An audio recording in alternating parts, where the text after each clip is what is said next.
हमारा जो लेक्चर चल रहा है हिस्ट्री का सीरीज चल रहा है और उसमें हम पढ़ रहे हैं चैप्टर 1 जो है फर्स्ट फार्मर्स का। ठीक है, इसमें हम ये चीजें पढ़ रहे हैं फर्स्ट फार्मर्स और इसमें हमने कई सारी चीजें डिस्कस कर ली हैं और अब हमारा जो टॉपिक है धीरे धीरे एंड होने की तरफ आ रहा है। और लास्ट लेक्चर में हमने जो देखा था वो था हमारा 1.4 का आधा क्या मीन्स स्टार्ट हमने कर दिए थे। मैं आपको एक क्विक रिवीजन के साथ इस चीज को आज पूरी तरीके से कंप्लीट करता हूं। ये जो सेक्शन है 1.4 का एग्रीकल्चरल सेटलमेंट, जिसमें हम बात करने वाले हैं एग्रीकल्चरल सेटलमेंट जिसमें हम पढ़ने वाले हैं ऑर्गेनाइजेशन एंड एडमिनिस्ट्रेशन।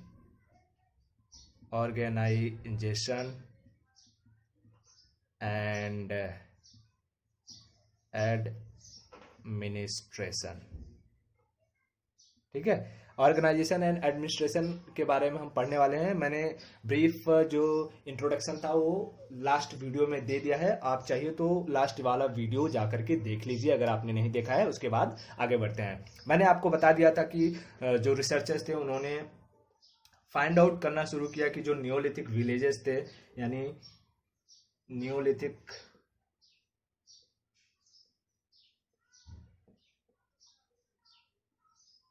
जो विलेजेस थी उनमें क्या क्या स्पेसिफिकेशंस थे। लाइक कि उनका जो साइज था स्मॉलर साइज, लोगों की जो संख्या थी वो 25 से 40 थी। लेकिन उनका मानना था कि अगर 100 लोग हैं तो किसी इंडिविजुअल्स की क्या कर सकते हैं, नीड को पूरा कर सकते हैं। फिर उन्होंने बताया कि जो गांव होता था, गांव के बीचों बीच क्या करते थे हम, गांव के बीचों बीच ये मान लो विलेज है, विलेज के बीचों बीच एक कॉमन स्टोरेज बनाते थे। कॉमन क्या होता था, स्टोरेज होता था। किसके लिए, फूड ग्रेन के लिए। ठीक है, और उसके बाद अगर ये फूड ग्रेन के लिए स्टोरेज बन रहा है तो जाहिर सी बात है इसके लिए हम क्या करेंगे, फिर इसके लिए इसको एडमिनिस्टर करने के लिए, यानी सही तरीके से देख रेख करने के लिए, चलाने के लिए हमें पावर चाहिए। पावर, कुछ शक्तियां देनी पड़ेंगी। वो पावर क्या होगा, सेंट्रलाइज्ड होगा। का मतलब होता है गांव का, मान लीजिए कोई एक मुखिया रहेगा, मेन पर्सन रहेगा। ठीक है, मेन पर्सन रहेगा, वो क्या करेगा, इसी चीज को देखेगा। मुखिया रहेगा, उसका फिर अगर वो मुखिया मर जाता है तो उसका बेटा मुखिया बनेगा, फिर उसका बेटा मुखिया मिलेगा। मतलब कि हायरार्किकल सिस्टम एक चलता रहेगा पावर का। ठीक है, पावर का एक सेंट्रलाइज्ड सिस्टम रहेगा। ये नहीं कि सभी के हाथों में पावर रहेगी, ऐसा कोई नहीं। सारे के सारे जो लोग रहेंगे वो किसी एक ही पर्सन की बात मानेंगे। फिर हमने देखा था कि हर एक जो घर थे, घर के जो चारों तरफ थी उनकी क्या लगी हुई थी, बाउंड्री लगी हुई थी घर के चारों तरफ। ये रिप्रेजेंट करता है कि ये इनकी क्या है, पर्सनल जो है लैंड है। इसी तरीके से हमने देखा था कि जो खेत होते हैं, खेत यानी जो फील्ड होते हैं, वो भी क्या होती थी, डिवाइड होती थी। वो भी बताता कि ये किसी एक पर्सनल की ये खेत है। मान लीजिए कि ये जो खेत है, खेत का एरिया ये राम का है, रामू सामू जो भी देना है। ये जो कि एरिया है वो मिस्टर खान का है।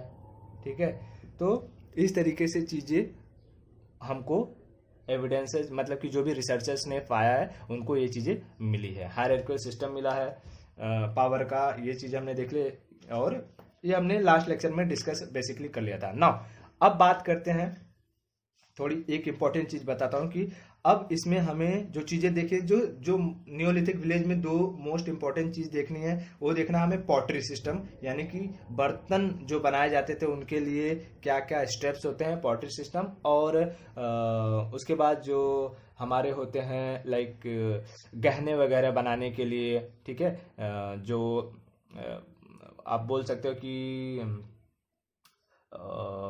उसको बोलते हैं ना कि क्राफ्ट्समैन जो होते हैं, क्राफ्ट्समैन यानी जो कारीगर होते हैं, क्राफ्ट्समैन होते हैं, उन सबके बारे में आज हम इस लेक्चर में प्रॉपर्ली डिस्कस कर लेंगे। ठीक है, बाकी आपको कोई प्रॉब्लम नहीं होगी, मैं फटाफट सारे स्टेप्स को बता दूंगा। अब सबसे पहले एक इंपॉर्टेंट चीज बता दूं कि जापान, हम यहाँ बात कर रहे हैं नियोलिथिक विलेज की, यानी नियोलिथिक एज की, समझ लीजिए बात करें नियोलिथिक एज या नियोलिथिक विलेज, आप समझ लीजिए यहाँ बात करें। लेकिन जापान में ना क्या है कि एक कल्चर पाया जाता है, जमोन कल्चर। मैं लिख देता हूं आपके लिए, कहां पर, जापान। अब आपको पता ही नहीं है जापान कहां पर है, वर्ल्ड मैप आपने बनाना सीखा ही नहीं, तो आपको पता कैसे चलेगा। तो जापान में एक कल्चर, खैर वो आप सीख लेंगे धीरे धीरे, मुझे यकीन है। जापान में एक कल्चर मतलब जब एक्सकेवेशन हुआ वहां पर भी एविडेंसेस मिले, तो वहां पर एक जमोन कल्चर मिला। ये जमून क्या पता है, बर्तन होता है बेसिकली, और इन बर्तनों को क्या है कि प्रॉपरली तरीके से, मान लीजिए कि ये कोई यूटेंसिल उन्होंने बनाया है, तो इस पे क्या करते थे, मिट्टी के जो है कारीगरी की जाती थी, उसके नीचे जो है क्या बनाया जाता था, बेस बनाया जाता था, मतलब कि एक प्रॉपर तरीके से उनको सजाया वगैरह जाता था, इस तरीके से कर सकते हैं, तो इसे जॉमन कल्चर बोलते हैं। लेकिन ये कल्चर जो उनको मिला है ना, वो मेसोलिथिक एज में ही मिला है, और इसलिए इसे लोग क्या कहते हैं, मेसोलिथिक कल्चर कहते हैं। ठीक है, मेसोलिथिक कल्चर कहते हैं। बाकी इसी जापान को छोड़ करके पूरी दुनिया में जो भी ये मतलब पॉटरी बनाने की जो कला है, ये क्या है, ये पॉटरी है। ठीक है, पॉटरी बना यानी कि मिट्टी के बर्तन है, मिट्टी बर्तन के बनाने की जो कला है वो नियोलिथिक जो एज था ना, वो नियोलिथिक एज के सेकेंड फेज में मिला है। कब मिला है, एक्सेप्ट जापान को छोड़ करके पूरी दुनिया में, ऑल ओवर द वर्ल्ड, पूरी दुनिया में वो कब मिला है, पॉटरी बनाने के जो एविडेंसेस है वो नियोलिथिक एज के सेकेंड फेज में। ठीक है, लोगों ने मिट्टी के बर्तन बनाए, ऐसा उनको एविडेंसेस मिलता है। ठीक है, अब चलिए मैं आपको वर्ल्ड मैप में दिखा देता हूं कि भैया है जापान है कहाँ। ठीक है, तो वही सेम थिंग, आपका प्यारा मैप जो मैंने आप लोगों के लिए ऑलरेडी बना कर रखा हुआ है, आप यहाँ देखेंगे, ये है हमारा प्यारा भारत। ठीक है, ये है हमारा प्यारा भारत, जैसे इंडिया, ये हमारा प्यारा भारत इंडिया। और इंडिया से अब जब आप जाओगे नॉर्थ ईस्ट की तरफ करके, तो आपको यहाँ एक आइलैंड मिलेगा ये, और इसे हम कहते हैं जापान। ठीक है, तो ये कहाँ पर है, ये क्या है, ये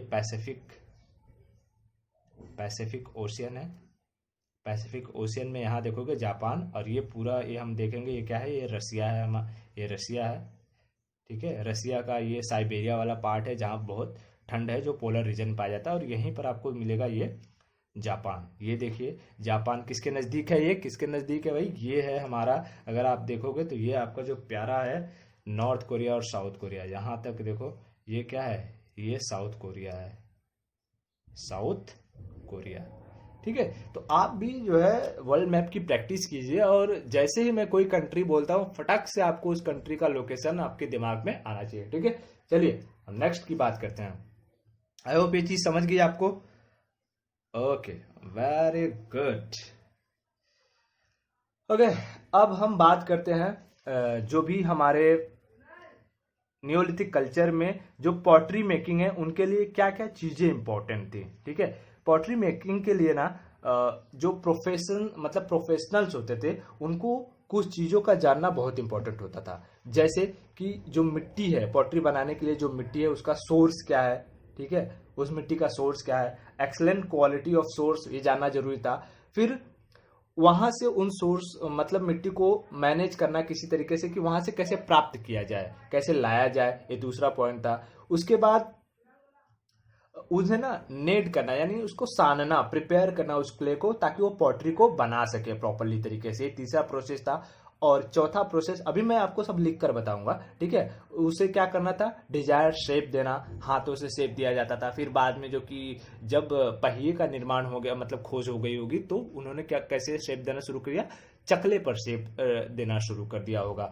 ठीक है, वो बाद में बात करेंगे। फिर उन्हें शेप देने के बाद उनको जो नेक्स्ट था पांचवा था कि आर्टिस्टिक जो स्किल्स होते थे, यानी उसे सजाना होता था कलर से, मिट्टी से, या किसी भी तरीके से उसे क्या करते थे, सजाते थे। और उसके बाद जो एक लास्ट स्टेप बचता है उसे बेक करना, यानी उसे पकाते थे। तो मैं यहाँ पर आपको लिखता हूँ processes of pottery making. Processes of pottery making, ठीक है। इसमें देखिए सबसे पहले मैंने बात क्या करी, सबसे इंपॉर्टेंट जो था सोर्स का पता लगाना, टू नो दी सोर्स।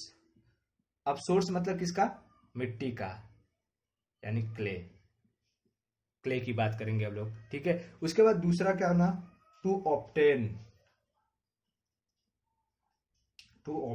यानी उसे प्राप्त करना। किसी जगह मान लीजिए अच्छी मिट्टी मिल गई, बस उस मिट्टी को उस जगह से अपने घर तक कैसे लाए, उसका मैनेजमेंट करा, यानी टू ऑब्टेन। उसके बाद जो तीसरा था टू नेड। नेट का मतलब होता है सानना। हम क्या करते हैं, देखो कुम्हार क्या करता है, मिट्टी लाएगा, मिट्टी को पहले पूरी तरीके से पानी में भिगा कर रखेगा, फिर पानी में भिगा करके उसे सानेगा, सान करके उसे इस लायक बनाएगा कि उससे क्या किया जाए, पॉटरी बनाया जा सके, मिट्टी को प्रॉपरली बनाया जा सके। तो टू नेड। उसके बाद चौथा जो था, चौथा क्या क्या बताया मैंने कि उसे डिजायर्ड शेप देना, डिजायर्ड शेप देना, मतलब कि आपकी इच्छा के अनुसार आपको उसको कौन सा शेप देना है वो करना उनका काम, मतलब ये प्रोसेस था। उसके बाद पांचवी जो चीज होती थी उसको क्या करते थे वो लोग, डेकोरेट करते थे, डेकोरेटिंग, ठीक है। उसे डेकोरेट करते थे, कलर, रंग बिरंगे कलर से, जो भी चीजें उनके पास अवेलेबल होती थी उससे वो डेकोरेट किया करते थे। डेकोरेशन के बाद जो छठवीं प्रोसेस आती थी उसे कहते थे बेक करना, यानी बेकिंग।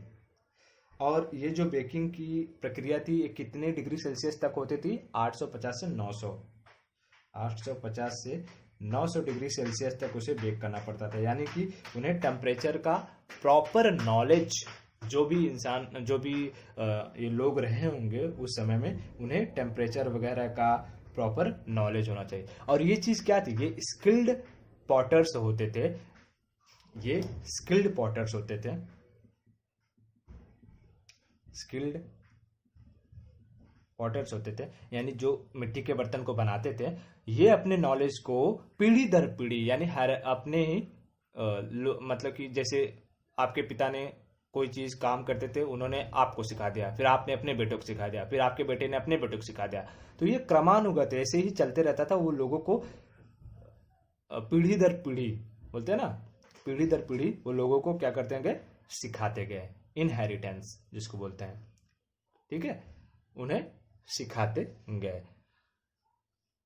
ओके, आई होप ये चीजें आपको, और यही सब चीजें जो लाइक ये लोग जो बनाते थे, जो भी पॉटरी का सिस्टम होता था, हाँ, जो भी मिट्टी के बर्तन हुआ करते थे, पॉटरी का मिट्टी के बर्तन जो भी हुआ करते थे, यही चीज़ें जो है एविडेंसेस, जब हम एक्सकेवेशन करते हैं, खुदाई करते हैं किसी भी आर्कोलॉजिकल साइट पर, तो यही सब चीज़ें मिलती हैं। इसी मिट्टी के बर्तन में कभी आपको दूध के पके हुए जो कि ट्रेसेस मिल जाएंगे, कभी मीट मटन के मिल जाएंगे, ऐसे अलग अलग चीज़ें यहाँ पर मिलती रहती हैं इसमें। तो यही सब मिट्टी के बर्तन है जो वो लोग बनाया करते थे, ठीक है। अब मिट्टी के, ये तो बर्तन की बात हो गई, इसके साथ साथ भी कुछ कलाकारी होती थी, जैसे कि आज के समय में हम क्या करते हैं, गहने वगैरह पहनते हैं, ठीक है। आज के, आई होप आपको ये चीज़ें यार दिखी होंगी, मैंने रब कर दिया, सॉरी, ठीक है। ये चीज़ आपको दिखी कि नहीं प्रॉपरली, मैं एक काम करता हूँ, फटाक से ये थोड़ा सा इधर लिख देता हूँ कि शायद आपको लगता है दिखा नहीं, I am sorry for that. कि सबसे पहला जो स्टेप था, हमने क्या देख लिया कि टू नो द सोर्स, ये देखिए सोर्स के बारे में हो गया। दूसरा जो था उसे ऑब्टेन करना, ठीक है, दूसरा उसे ऑब्टेन करना। उसके बाद जो है तीसरा जो था टू नेड, नेड का मतलब होता है उसे सानना होता है, ठीक है। उसके बाद जो चौथी बात हो गई, चौथी बात क्या क्या बताइए, उसे डिजायर शेप देना था, डिजायर शेप देना था, ठीक है, डिजायर्ड शेप देना था। और उसके बाद जो पांचवी चीज थी, पांचवी चीज हमने उसको बोला था डेकोरेट करना, डेकोरेटिंग, ठीक है। और छठवीं चीज अगर हम बात करेंगे तो वो बेकिंग का आ जाता है, ठीक है। आपको नोट डाउन करना है तो आप ये नोट डाउन कर सकते हैं।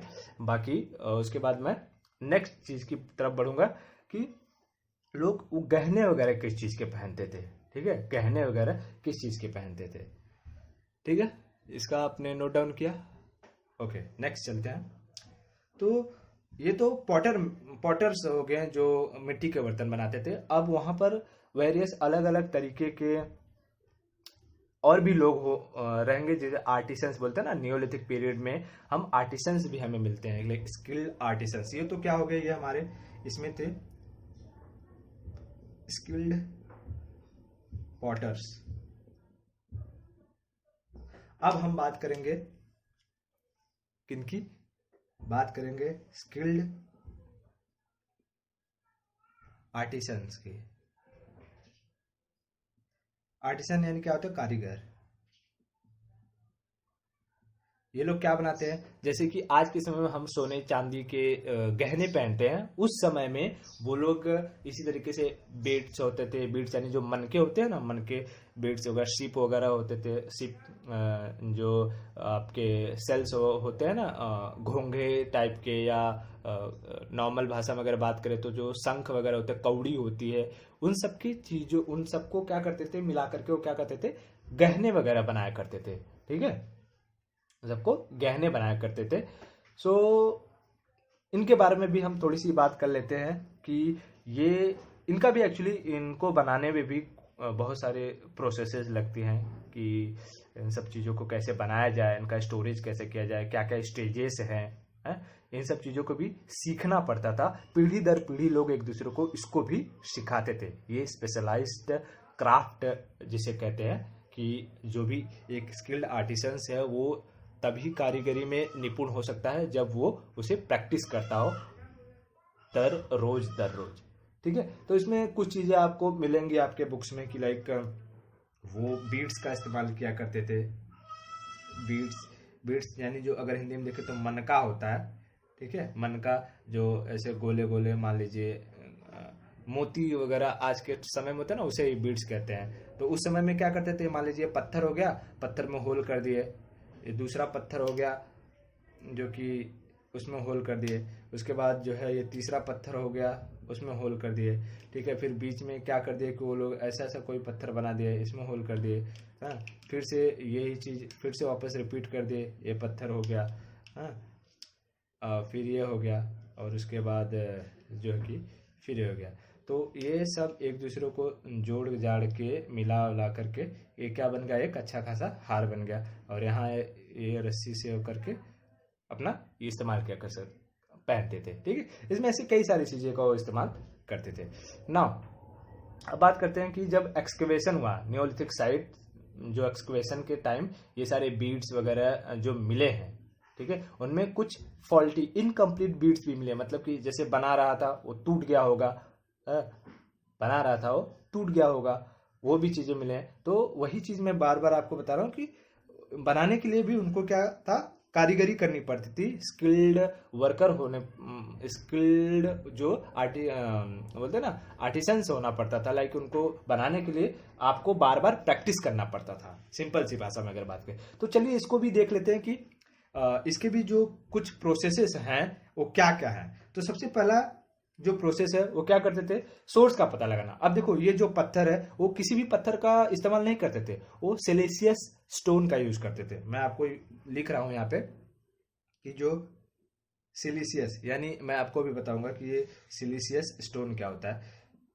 वो स्टोन जो ना रेत से बनी हो, रेत समझते ना, जो बालुई पत्थर हो उसका इस्तेमाल किया करते हैं, क्योंकि वो हल्का होता है। बालुई में देखोगे आप पोर्स होते हैं वो हल्के होते हैं, तो पहनने में आसान होता है, उसमें छिद्र वगैरह आसानी से किया जा सकता है, ठीक है।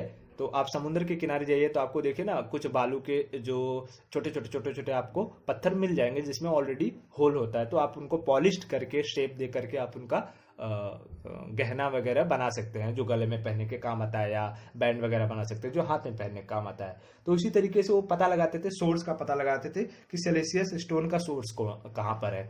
उसके बाद इसमें एक चीज और आती है, सिलिशियस स्टोन के साथ साथ एक चीज और इंक्लूड कर लीजिए, ये होता है चैंक सेल। चैंक सेल, अब ये चैंक सेल क्या है, मतलब कि जैसे हम होते हैं ना ये टाइप का, आप जाएंगे तो समुद्र के किनारे एक सुतुही टाइप का होता है ना, सुतुही टाइप का, है जो मर जाता है तो मरने के बाद क्या होता है, खाली हो जाता है, या कौड़ी टाइप आपने देखा होगा, ठीक है, कौड़ी टाइप ऐसा समथिंग रहता है, कौड़ी टाइप, तो उसे चैंग सेल बोलते थे। इसका इस्तेमाल भी वो लोग क्या करते थे अपने उन सब चीज़ों को बनाने, तो सोर्स कहाँ पर ये अच्छी तरीके से मिलेगा, हाँ कहाँ पर मिलेगा उसका पता लगाते थे। दूसरा बात, सेम थिंग वही चीज़ आ गई, दूसरा उसे, दूसरा मैं यहाँ लिखता हूँ, उसे ऑब्टेन करना, टू ऑब्टेन, उसे प्राप्त करना, कि उसे वहां से कैसे लाया जाए, ठीक है। उसके बाद मैं तीसरी बात कर लेते हैं कि ट्रांसपोर्टेशन मैंने बोल दिया, मतलब कि रॉ मटेरियल को कैसे ऑब्टेन टू रॉ मटेरियल, समझ लीजिए रॉ मटेरियल आपको मिला, टू ऑब्टेन रॉ मटेरियल। उस रॉ मटेरियल अगर कहीं है तो मतलब कि खोद खाद के कैसे निकाला जाएंगे, खोद खाद के निकालने के बाद उस रॉ मटेरियल को, तीसरा स्टेप था ट्रांसपोर्ट करना, ट्रांसपोर्ट करना, वहां से लेकर के आना मैन्युफैक्चर जो साइट थी वहां तक, ट्रांसपोर्ट करके मैन्युफैक्चरिंग साइट तक लाना, मैन्युफैक्चरिंग साइट तक लेकर के आना, ठीक है। वहां लेकर के आएंगे, फिर वहां पर उसे क्या किया जाता था कि फिनिश किया जाता है, यानी फिनिश्ड बेड्स, यानी फिनिश्ड प्रॉपरली उसे पॉलिश वगैरह कर करके मैन्युफैक्चरर जो भी वहाँ के आर्टिसंस होते थे उसे क्या करता था कि पहले वो पत्थर इरेगुलर शेप में रहा होगा तो उसे रेगुलर शेप देता था, और उसे एक फिनिश्ड, यानी हम बोलते हैं लास्ट स्टेप जो है उसे फिनिश्ड बीड्स यानी मनका, फिनिश्ड बेड्स, यानी उसे प्रॉपरली इरेगुलर पत्थर को, इरेगुलर स्टोन को, इरेगुलर जो भी तुम्हारे चंक सेल होते हैं उन्हें पॉलिश करके रेगुलर एक प्रॉपर शेप दे करके उसे क्या करते थे, फिनिश करते थे, और तब जा करके क्या बनता था, बीड्स यानी मनका, यानी ये जो माला होता था ना उसको बोल देते हैं बीड्स, वहां पर वो खत्म होता था ना। ब्रीफली मैं अगर ये चीजें यहाँ पे, इसमें 4 ही स्टेप थी, ठीक है। पॉटरी के हमने देखे 6 स्टेप था, वो आपने नोट डाउन कर लिया होगा, इसके 4 स्टेप है, आप इसको नोट डाउन कर लीजिए। और एक ब्रीफ इंट्रोडक्शन दे देता हूँ, लाइक कि ब्रीफली हम अगर बात करें कि क्या है कैसे है, इन सब चीज़ों में हमने क्या देखा है, तो हम इन ब्रीफ बोल सकते हैं कि एग्रीकल्चर प्रोडक्शन के साथ साथ जो नियोलिथिक विलेजेस थे वहाँ पर क्या थे, एग्रीकल्चरल टूल्स भी थे, पॉटरी भी थी मिली, बेड्स भी मिले यानी मनके भी मिले। तो ये सब चीज़ें क्या थी, एक चैन था, लाइक एक वेरियस स्किल बेस्ड ऑपरेशंस था, कि वहाँ पर लोग हर एक चीज़ को बनाने के लिए हर एक लोगों का होना जरूरी है। इसीलिए बोला गया था कि अगर एक गांव में 100 लोग हैं तो एक सिंगल पर्सन जो है, सिंगल पर्सन है, उसकी नीड्स को पूरी तरीके से पूरा किया जा सकता है, ठीक है। आई होप ये चीज आपको क्लियर हो गई होगी। अब चलिए एक बहुत ही फिर से अपने कला का बेहतरीन प्रदर्शन करते हुए आपको एक एडिशनल इंफॉर्मेशन देता हूं कि इंडिया में कहाँ कहाँ पर कुछ इंपॉर्टेंट न्योलिथिक साइट्स हैं, एडिशनल इंफॉर्मेशन वो आपको देता हूं फटाफट करके, ठीक है। इसके पहले आपको क्या करना है कि सबसे इंपॉर्टेंट है कि आप इंडिया का मैप बनाएं। चलिए मैं आपको इंडिया का मैप बना करके दिखाता हूँ। फिर से वही अपने कला का बेहतरीन प्रदर्शन कीजिए। आई होप आपको चीज़ें क्लियर दिखाई दे रही होगी। सो ये रहा हमारा प्यारा भारत। देखिए मैं कैसे प्रॉपरली आपको बना रहा हूँ, और आप भी सीख लीजिए यार। आपको कितनी बार कहूँगा कि आप मैप बनाना सीख लीजिए, ये आपको हर जगह काम आएगा।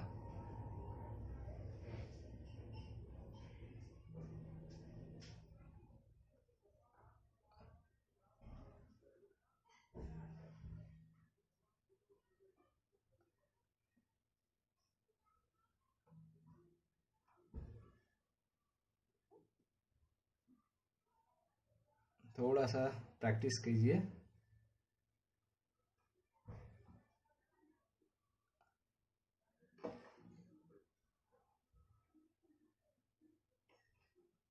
ठीक है, ये बन गया हमारा प्यारा भारत। ठीक है, अब यहाँ पर आपको सारी चीज़ें मैं फटाफट फटाफट बता देता हूँ 2 मिनट के अंदर। जैसे सबसे पहले आप अपने बुक में देखेंगे तो north west region of Indian continent, यानी नॉर्थ वेस्ट रीजन क्या हो गया भाई। अभी तो ये भारत ही है, लेकिन जब पाकिस्तान भी इसमें एक्चुअली इंक्लूड होगा, उस समय की जब हम बात करेंगे तो पाकिस्तान भी इसमें इंक्लूड होगा, तो भैया उसको भी इंक्लूड कर ही देते हैं, नहीं तो प्रॉब्लम हो जाएगी। ठीक है, पाकिस्तान वाला रीजन भी। तो यहाँ देख लीजिए, ये हो गया हमारा ईस्ट, ये हो गया नॉर्थ, ये हो गया वेस्ट और ये हो गया साउथ। तो जब हम बात करेंगे सबसे पहले नॉर्थ वेस्ट, मैं आपको बोल के बताता हूँ, आप वहाँ सिर्फ यहाँ पर लिखते भी रहूँगा। चलिए, आपको यहाँ पर थोड़े थोड़े लिखते भी रहूँगा फटाफट। नॉर्थ वेस्ट रीजन में अगर देखेंगे, north west region of continent, तो सब इंडियन कॉन्टिनेंट नॉर्थ वेस्ट यानी यहाँ यहाँ, यानी कि ये रीजन, ये देख रहे हैं, ये रीजन, ये वाला रीजन पूरा नॉर्थ वेस्ट रीजन।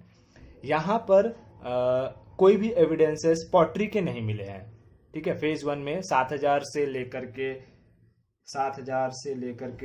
6000 BCE में पॉटरी के कोई भी एविडेंसेस नहीं मिले हैं। दूसरे फेज में, यानी कि सेकेंड, ये फर्स्ट फेज था, फर्स्ट फेज में कोई भी एविडेंसेस नहीं मिले हैं। दूसरा फेज जो है 6000 से लेकर के 4000 वाला, यहाँ पर हमको क्या मिलते हैं, बिगिनिंग ऑफ पॉटरी के जो एविडेंसेस मिलते हैं मेहरगढ़ में, जो मैंने आपको बताया। ये कहाँ है, बलूचिस्तान में, ये पाकिस्तान वाले रीजन में। ठीक है, ये पहला हो गया। दूसरा बात करते हैं जम्मू एंड कश्मीर, ये हमारा जम्मू एंड कश्मीर का पार्ट है। ये देखिए, ये जम्मू एंड कश्मीर वाला पार्ट है। ठीक है, मैं ऐसे ने आपको ऐसे लिखा था, मान लीजिए ये जम्मू एंड कश्मीर वाला पार्ट है। अब यहाँ पर क्या हुआ कि अराउंड 2500 BCE यहाँ पर साइट मिला है, सेटलमेंट, न्यूलिथिक सेटलमेंट की साइट मिली है। वो साइट का क्या नाम है, बुर्ज होम। देखो मैं लिख देता हूँ, बुर्ज होम।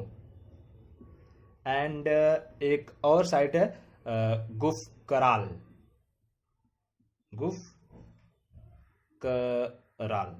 सॉरी ये थोड़े से नाम ही अजीब है। तो यहाँ पर मिले हैं बुर्ज होम एंड गुफ कराल 2500 BCE में। उसके बाद तीसरा जो है हमने देखा था कि उत्तर प्रदेश की बात कर लेते हैं। तीसरा जो है ये है आपका उत्तर प्रदेश। अगर उत्तर प्रदेश की बात करें तो यहाँ पर क्या था, नियोलिथिक सेटलमेंट यहाँ पर पाए गए हैं। वो जो साइट है, कुछ साइट के नाम लिख देता हूँ। जैसे यहाँ पर पाए गए हैं भैया, वो नाम है चौपानी, देख रहे हैं, चौपानी। और चौपानी मोंडो एक्चुअली नाम है उस साइट का, चौपानी मोंडो। और एक और है कोल्डी हवा एंड में महागरा। देखिए नाम ही ऐसे ऐसे हैं, कोल्डी हवा एंड एक और नाम है, वो मैं आपको बोल रहा हूं, महागरा। ठीक है, ये यूपी में था। उसके बाद हम बात करते हैं बिहार में, तो यहीं पास में देख लीजिए, ये बिहार है। ठीक है, बिहार में भी कुछ साइड मिले 2000 BCE। यूपी में जो मिले थे वो कब मिले थे, वो 6000 BCE, याद रखिए ये 6000 BCE। तो यहाँ पर जो मिले हैं ये कुछ मिले हैं 2000 BCE। और यहाँ पर क्या मिले भाई, यहाँ पर भी कुछ नाम होगा, और वो नियोलिथिक सेटलमेंट के साइट मिले, जैसे कि चिरांड, नाम याद रखिए। याद रखने की आपको जरूरत नहीं है, बस एडिशनल इन्फॉर्मेशन आपको दे रहा हूँ। चिरांड और सेनुवार। हाँ भैया, ये सेनुवार हमारे यूपी में एक जानवर होता है, उसे सेनुवार कहते हैं। तो यहाँ पर देखिए साइट है। उसके बाद नॉर्थ ईस्ट इंडिया की बात करेंगे, तो नॉर्थ ईस्ट इंडिया की बात करेंगे, मतलब कि ये वाला रीजन आ जाता है नॉर्थ, ये हिमाचल प्रदेश वगैरह, झारखंड, हिमाचल प्रदेश और उत्तराखंड वाला रीजन आ जाता है नॉर्थ ईस्ट इंडिया में। ठीक है, ये वाला पार्ट आ जाता है नॉर्थ ईस्ट में। या नॉर्थ ईस्ट अगर प्रॉपरली ईस्ट की बात करें तो ये अरुणाचल प्रदेश और ये वाला बात आ जाता है। ठीक है, ये तो ईस्टर्न पार्ट हो गया, बट नॉर्थ ईस्ट में यही आते हैं। नॉर्थ ईस्ट की अगर हम बात करते हैं तो अरुणाचल प्रदेश अगर ये तो पूरे नॉर्थ में, सॉरी मैंने ये गलत बता दिया, ये पूरे नॉर्थ में आएंगे। नॉर्थ ईस्ट की बात करेंगे तो हमारा ये जो पार्ट है, ये इसमें यहाँ पर भी कुछ सेटलमेंट पाए जाते हैं। जैसे कि आसाम की बात करते हैं, ये हमारा ये आसाम में भी मिले हैं,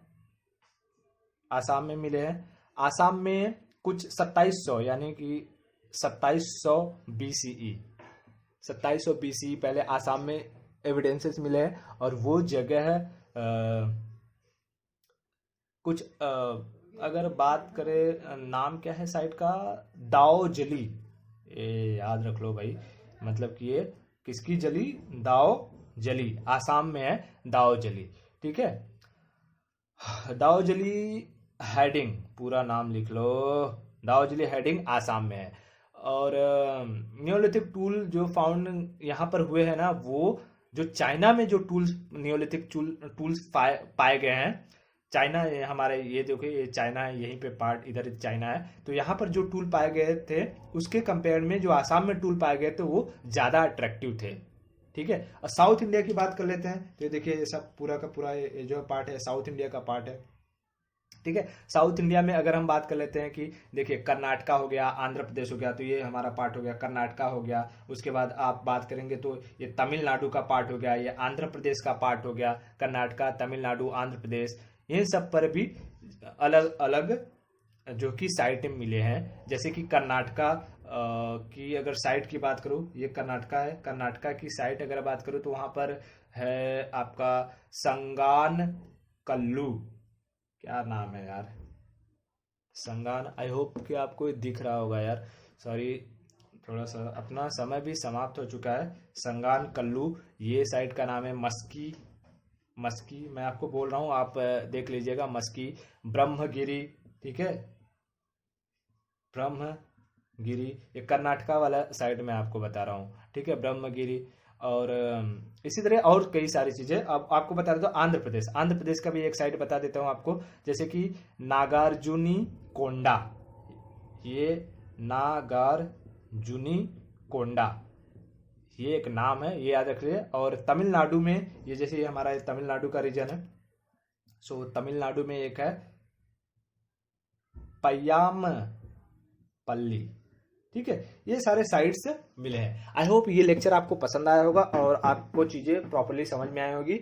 चलिए अब एक टॉपिक और बच जाता है, वो टॉपिक को हम नेक्स्ट लेक्चर में खत्म कर देंगे पूरी तरीके से, ट्रेड एंड ट्रांसपोर्ट और बिगिनिंग ऑफ अर्बनाइजेशन को। तब तक के लिए मिलते हैं और आप अपना ख्याल रखिए, पढ़ते रहिए, गुड बाय।